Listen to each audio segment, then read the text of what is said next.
Hey guys, Mike Cook here. Most of you don't know me. Some of you do.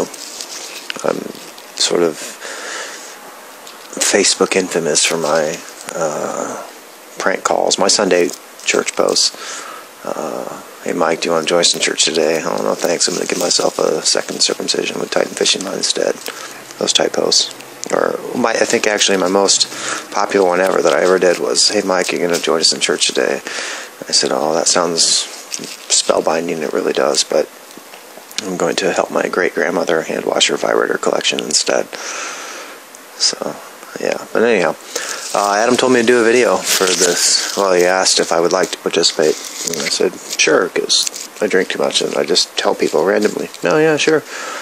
But, so anyway, it's important, so I asked what it was about, and he said atheism, and I said, cool, I know atheism. I said, what should I do? He said, I don't know, just be yourself. I said, well, fuck. I wanted to be funny at first, of course, because that's what you guys are used to. I just kind of wanted to write some jokes, and I even came up with like a thing where I had to hire a little person, but that didn't work out. Apparently they're very expensive these days, and I don't have the kind of financial ability, but he said, yeah, just be yourself, and so that's what I'm doing. I'm not a huge fan of being on camera. There's something about it I don't much care for. I don't like all you fuckers looking at me and judging me, so I've taken care of that. Screw you guys.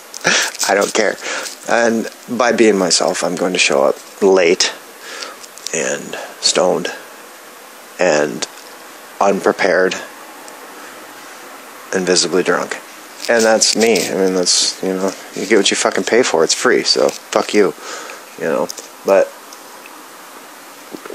anyhow, about my life and what atheism means to me, I'm going to scoot right into it or else I'm going to lose track. You're going to notice I don't like being on camera at all. I have a fucking ISIS beard that makes me look like a 600-pound terrorist, although I'm not. I'm only a couple hundred. The camera angle is just weird, and the beard I hate it. I'm staring at it like, this is fucked. I hate this. This is terrible. But anyway, so I'm going to move on because for me, actually, atheism, it meant quite a bit. My youth, my younger days, I spent generally as a thug. Guns and various drugs were very much part of my life. I should not be looking at me, I should be looking at you. They were very much part of my life. I was shooting heroin by the time I was like 17, 18. I'd already done meth and all that by the time I was a kid. I was not a junkie. I was never out there robbing people, but I was a thug. I was not a nice person. I was generally mean to people. I was very just a dick. I mean, people liked me because I had what they needed, so I became a thing, but I was not a decent person. I did nothing. And my life, as far as religion regards I had a lot of exposure as a child, and I never had that aha moment. I never strongly believed in God. I never was like, I'm praying every day on my knees, like, oh, I pray so hard and get what I need. Oh God, he's gonna believe me. I never did that. I basically prayed when I wanted God to smite somebody I didn't like. I was like, take him out. This guy here. Basically, I used God like a hitman. Like, oh, my mom's being a raging cunt, and just snuff her. She's already like 35. I mean, she's old. Just take her out. And needless to say, she's fine. She's still doing good, despite my prayers. And so, other than that, in Sunday school and Christian upbringing, I didn't have a lot of God in my life. It was talked about, but it wasn't like a major factor. It wasn't this thing that I knelt to every day, and it wasn't like some of these fucking fuckwits I see in the debate pages. But So growing up, I was terrible. I backburnered God. I didn't really believe it. I had heard it as a child. You know, Mike, there's a guy that does this and this, and they never even really take the time to explain it to you. They don't tell you, like, this is exactly what it is. They just, it sort of capriciously changes as they have more demands that need met. It's not really a set in stone idea. It's whatever anyone wants to be, which already was suspicious. So, as a child, and I was told these things, I thought, that's fucking retarded. I mean, that's the dumbest fucking shit I've ever heard. Like, there's a dude that looks after me. I mean, does he see me fucking spanking it in the bathroom and everything? I mean, it could be anything when I was that age. It didn't even matter. It was magazines. It was some chick I thought was cute, but it ended up being a mannequin and my dick hurt. Anything. It could have been anything. So, I never actually had that belief. I never had that aha moment where I was, just compelled from one vision to the other. Like, oh, I believe in God. No, I don't. I never had that. I never believed it. It always seemed stupid. And so I never really had that aha moment. But as an adult, a young adult, I did, because I was living like such a terrible person that, I knew there could be something better. There had to be something different for me, that I was not without charm and wit and whatever, but it's a Facebook video where I'm burping. Hey, you guys get me, like that's better. I'm gonna take a drink. Hold on. I got suck it out of my fucking ISIS beard. Anyway, so I never had that aha moment. I just slowly, gradually evolved into, full-fledged atheism. And it wasn't until 2012, actually, where my friend told me, like, you got to try this. You got to try Facebook. And so I did. That was my first venture into social media. I'd never really been on... I fought the internet for a long time. It was just not my thing. It was too much information. But it was unnecessary. I've always been a reader. In fact, holding my tablet down, oh my God, right here, Voltaire, God and Human Beings. I just pulled that out to hold my tablet down. So I've never been against information, but particularly Facebook, it sort of gave me an outlet. And I've always loved to write. I've been a very big reader of poetry and whatnot. I've had decent vocabulary skills, so I knew that was something I should eventually utilize. But when I got onto Facebook, I realized I was able to see what was trending and see, sort of what came around. And I was able to look around, and I realized exactly what conservative, biblical literalists were doing. I realized what a serious issue it was, and so I began to lash out against it. I began to fight it. It seemed like a noble cause, and I thought, these people are essentially blithering idiots. They don't really have anything valid to teach us. I got to keep looking up there. I keep forgetting. I'm sorry, guys. They have nothing to donate to society that's of any sort of worthwhile cause. But so I realized, and I'm like, I can rip these people apart in the debate pages. I mean, it's not like shooting fish in a barrel. It's just like knowing that fish in barrels exist, and it's pretty much like that. It's that easy, and they use just such stupid arguments that are so nonsensical that even a 5-year-old with Google can be like, no, Earth not 6,000 years old. It's that easy. I mean, it's not really an issue. So I saw that, and I noticed that, and that became, kind of my fight. But going back right before that, because Oops. So for me, a life-changing goal, a life-changing event was not understanding atheism. I know loosely defined atheism is a lack of belief in deities. And I had never really given that thought. I was like, it just sounds stupid. But when I was at my shitheadedness low, and I was in and out of jail, I was in and out of, I was doing drugs, I had guns, I was all the various charges that come with that. I realized, that I was an atheist, and that because I had seen these other guys that were in there, and they were clinging to this superstition, and where I was at is typically where one would say, "Oh, I just give it up to Jesus," and I couldn't do that.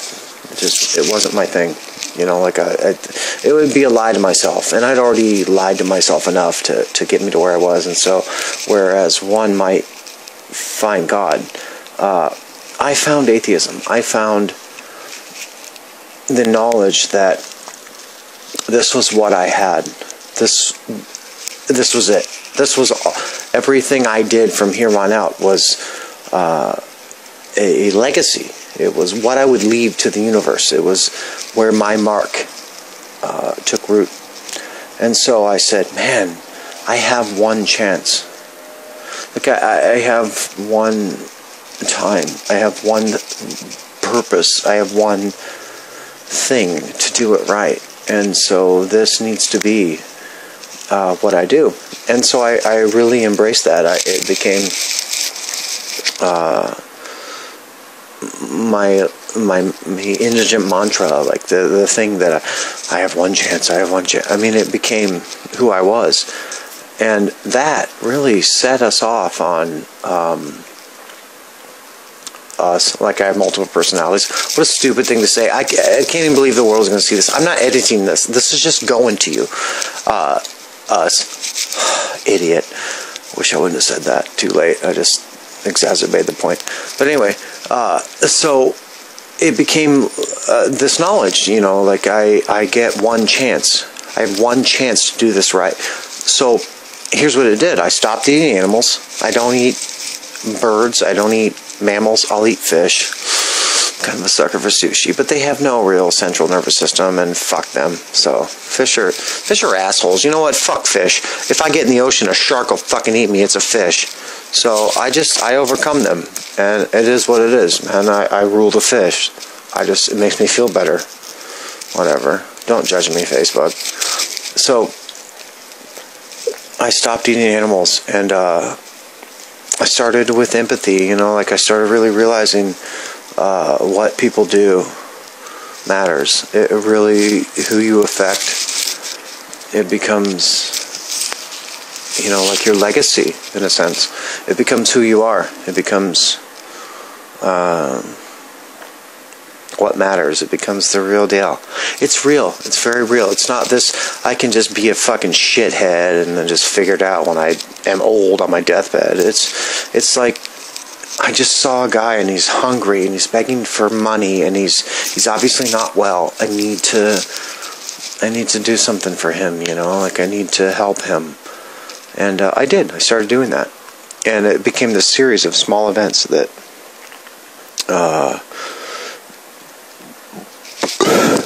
it became everything. It became my life.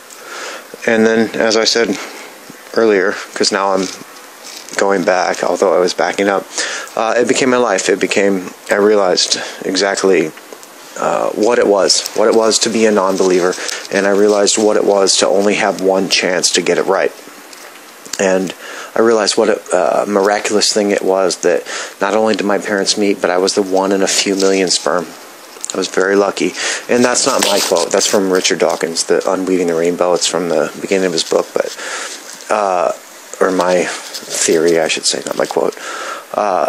So it was cool. Like, it was, I can affect change. I can be what it is I wish to see. I can be I can be beautiful and I can be ugly all in the same sentence. It's just I kind of almost took a nihilistic approach to it, where I was just an organism on the blue cannonball firing through the universe. And it's just, the things people did didn't bother me. And the things that needed corrected, they did. Like, oh, you're doing it wrong. But you're doing it wrong to offend me became nonsensical. It became nothing I was concerned with. And I just started to smile at it. And I just started to appreciate what people were. I started to appreciate being born with the pre-advanced knowledge of death and what that meant, what ability that gave me. And I thought that was so great. And I embrace comedy. I love comedy. I do. I love it. It's my escape, my thing. You know, when I watch the news in the morning and the world is shit, you know, because they portray it like that. And I know that it's not, but they, you know, portray it as just this bleeding mass of things that need help. I started to realize that's not true. That's just bullshit. And I just laughed at it, and I went on. I moved on with myself. And I took up my Facebook. And those of you, I'm going to say this right now, because those of you that do follow me, I know on this page there's probably few and far between. But those of you that do, they send me private messages. You send me private messages at various intervals. And you thank me for all these things I do. When truthfully, it's you guys. You're why I do it. If I didn't have your attention and your laughter, I wouldn't do it. It would simply just be this thing that died off in my brain. Like, nah, I'm an idiot. I'm an idiot. And now it's been confirmed. But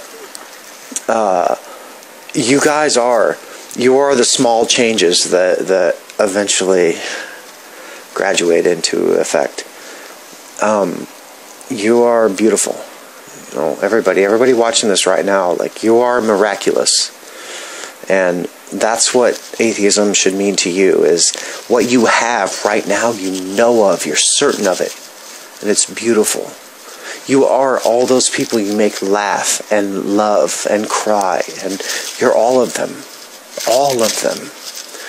And that's beautiful, you know. It's beautiful. And keep it up, because it's fucking beautiful. And I'm at fucking 18. Hey, listen, I'm going to leave the rest of this for questions. If any of you have questions for me, you need to reevaluate what you do with your time. Because you're like, oh, I want to know what Mike Cook thinks. That right there, no. No. Get yourself together, man. Get a life. Stop following me. Everyone stop following me. I'm a fucking idiot staring at his phone in his underwear. Don't ever follow me again. I'm just kidding. No, please do. Oh my God, you validate my otherwise meaningless existence. All right. Hey, I love you all. Bye, guys.